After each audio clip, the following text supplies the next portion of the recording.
इस बार का NEET exam देते समय आप लोगों को विशेष सावधानी बरतनी होगी, क्योंकि एक गलती आपका सिलेक्शन होने से रोक सकती है या आपका मेरिट बिगाड़ सकती है, और इस तरीके से आपका सारा जो मेहनत आपने किया है, जो साल भर तैयारी की है, वो सब बेकार चला जाएगा।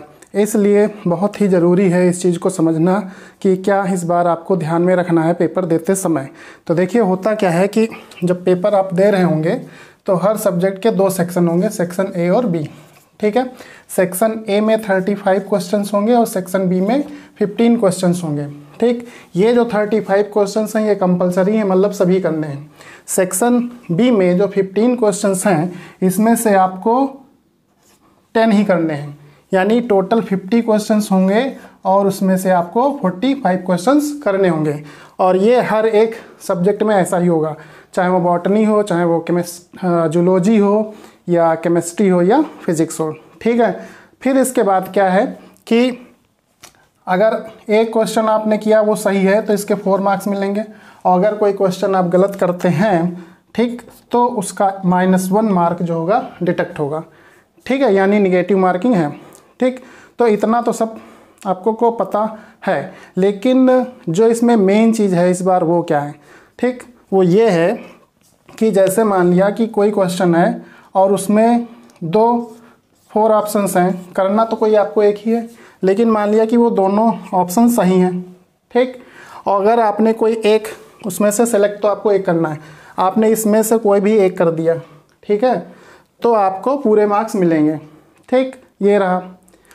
अगर मान लिया 3 सही हैं तब भी कोई आपने एक इसमें से कर दिया, तब भी आपको पूरे मार्क्स मिलेंगे, या 4 सही हैं तब भी कोई एक आपने किया तब भी पूरे मार्क्स मिलेंगे, यानी करना आपको एक ही ऑप्शन सेलेक्ट है। ठीक, तो वो आपको फुल मार्क्स मिल जाएंगे। लेकिन अगर मान लिया कि कोई क्वेश्चन है और उसके जो 4 ऑप्शंस हैं वो सारे ही गलत हैं, ठीक, तब क्या होगा?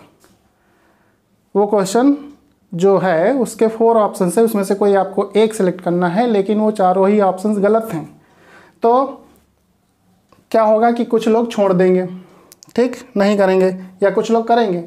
तो सेक्शन ए में अगर ये क्वेश्चन है, ठीक, तो अगर आप इस क्वेश्चन को छोड़ देते हो या इस क्वेश्चन को करते हो, ठीक, सेक्शन ए में ये क्वेश्चन है और उस क्वेश्चन के चारों ऑप्शन गलत हैं, तो उस क्वेश्चन को आप छोड़ते हो या करते हो, ठीक, यानी कि कोई फर्क नहीं पड़ता, इससे आप उस क्वेश्चन को करते हो या छोड़ देते हो, उसके पूरे मार्क्स आपको मिलेंगे।